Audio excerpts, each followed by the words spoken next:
Hello and welcome back to OTS. In this video, we'll be going over Newton's first law and some problems as well as concepts associated with it. And next video, progressively, which is kind of obvious, we'll be going over second and third law. So first, let's look at the first law. What does it say? An object at rest stays at rest, and an object in motion stays in motion at constant velocity, unless acted on by a net external force. So that means if a book is at rest, right, then the book is not going to change. It's not going to pull itself into motion without having a net external force. The book is going to stay at rest, which is pretty obvious, right? It's the inertia property. It's going to stay at rest. It's not going to move if it's staying at rest. The book isn't going to move itself, right? And an object in motion stays in motion. So this one is a little less intuitive, because if you throw a ball, or if you roll the ball, let's just suppose you roll the ball, okay? On a bowling ball, you roll it, but there's no pins inside, so it just keeps going. Eventually, because of friction, like I told you, kinetic friction, right? F kinetic, it's going to stop. Now, why does it stop? Because of F kinetic. So it's acted on by a net external force, right? It's acted on by the force of kinetic friction. So if you were to go somewhere where there was no net external force, which is space, if you threw the ball or if you rolled it in space, it would keep going in that direction. It would not just go to rest like it does here, right? Because on Earth there's friction. That's why stuff tends to go to rest when you roll it, or it's in motion. But in space, there's no friction, right? There's no force. That's why it would stay in motion. Okay? This property is also called law of inertia. Inertia just means an object that is heavier, right? A heavier object will resist movement. Or not just heavier objects, but in general, objects resist movement, right? And if you have more mass, which means it's heavier, you're going to have more inertia. Okay? So it just describes the property of an object to stay in rest or stay in motion. Right? And that net force is going to equal 0 when an object stays at rest or when an object is in motion and stays in motion. It might change later, but it stays in motion at constant velocity. Okay? Now, 0 net force doesn't mean 0 motion.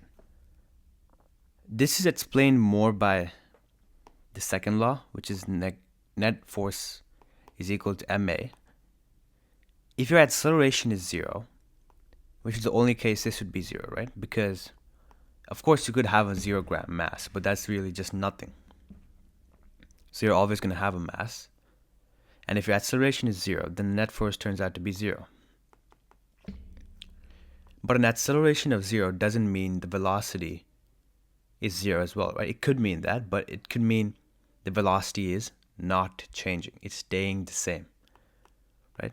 Because acceleration is change in velocity over change in time. It could be 0, which means velocity is v final minus v initial is equal to 0, which means they're both the same. So if an object has constant velocity and it's not accelerating, that means an object has 0 net force and 0 acceleration, right? So this could also be the same in the scenario where velocity is 0, but doesn't need to happen, right? It could also still have a velocity, but the velocity has to be constant. If it's changing, then it has an acceleration. If it's not changing, then it doesn't have a net force. Okay, if it's staying the same, that means acceleration is 0. So m times 0 is 0, and net force is 0. Like this, right? friction plus drag can match the force of an engine of an object, right? And then, so net force is just going to be 0, right? Here, it's just going to be 0. But the thing is, the car can still keep moving. Because when net force is equal to 0, that means ma is equal to 0. Since the car has mass, a is equal to 0. And since a equals 0 doesn't just mean the velocity is 0, right?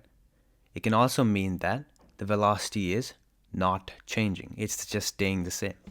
So it could stay at 60 meters per second or even 100, right? It just has to stay the same. If it changes, there's a net external force. If it doesn't, there's no net external force. This is kind of the property, the first law, but it also ties into the second law. So, I mean, it represents how an object in motion stays in motion, right? Like this, even though if you have, you don't have any net force because it's ma, and then the object is going to stay in motion unless acted on by a net external force, as you can see here. So let's try an example. A 1000 kg car is at a constant velocity of 25 meters per second. Air resistance plus rolling friction is 400 newtons backward. Okay? And let's just say the engine's forward force, or wait. Yeah, we don't know the engine's forward force, so we need to find it. So the normal force and the mg cancels out, so we don't need to worry about that. What's the engine's force? Forward. Because this is F drag plus rolling friction, which we can just say is F kinetic friction. And if this is 400 newtons backward, but it's at a constant 25 meters per second, that means acceleration is 0, right? Velocity is not changing. So F is equal to ma, and since a is equal to 0, F is equal to 0. So that means we have to find a force such that the net force, so I should put the net here, right, because they're not just regular force, is equal to 0. So if it's going 400 newtons backward, then the net force, if I want it to be 0, should be 400 newtons forward to cancel this backward, right? Then it's 0 newtons is net force is equal to mass times acceleration. Since it has a mass, acceleration needs to be 0.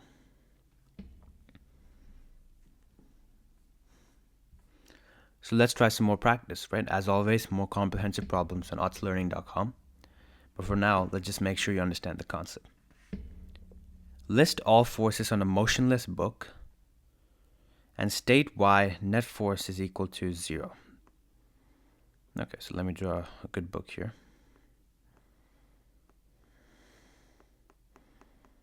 Right, so this is on table.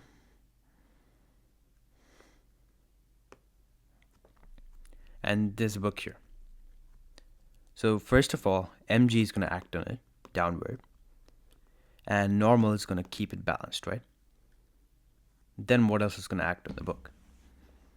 Well, there's no other forces on the book, right? What other forces there? No friction, no drag, no applied. I can't think of anything else. Only normal acting upward to match gravity. So if normal is matching gravity, and they're both equal to each other, right, to cancel each other out, so the book isn't pushed upward by the table, and it's not brought downward by the table, that means net force is equal to mg. So normal force is equal to mg. So net force is just going to be equal to 0, because these two cancel each other out. Okay? That's pretty simple. And that makes sense, right? If the book is at rest, that means net force has to equal 0. Falling at constant speed means it still has net force of 0.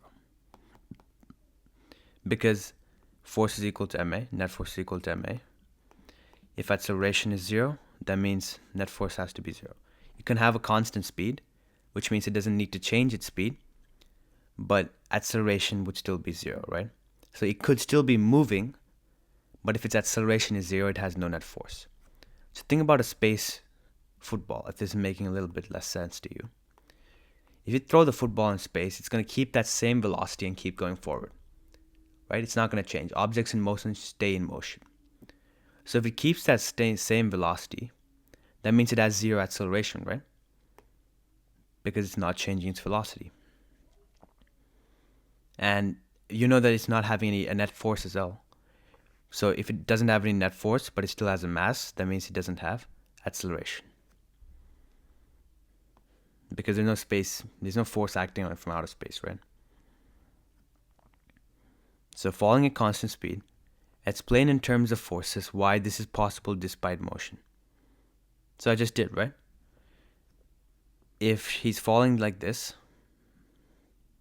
with mg, and it's matched up here by a forced drag, then that means there's no net force, which means acceleration is equal to 0.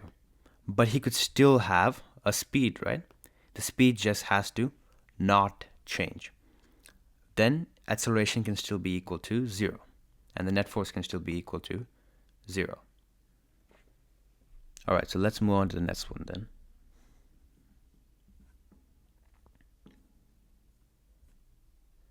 A sled on ice. A 60 kg sled is pulled at constant velocity across ice. Draw my best sled. Okay, by a 140 Newton applied force. Find the total friction force opposing it. If it's constant velocity, that means net force is equal to 0, right? Because that means acceleration is equal to 0. So net force is equal to 0. Because acceleration is change in velocity. So since net force is equal to 0, there has to be a 140 Newton force opposing it, right? So this could be friction force, like they're saying here. It could be a different force, but in this case, they said it's friction. And since it's moving, it's kinetic. Okay, so it opposes this. No acceleration, but we still do have a constant velocity. All right, and there you have it. That's Newton's first law. And stay tuned for the next video on Newton's second law. And remember, if I'm helping you, feel free to give me a like and subscribe so I can help others out as well.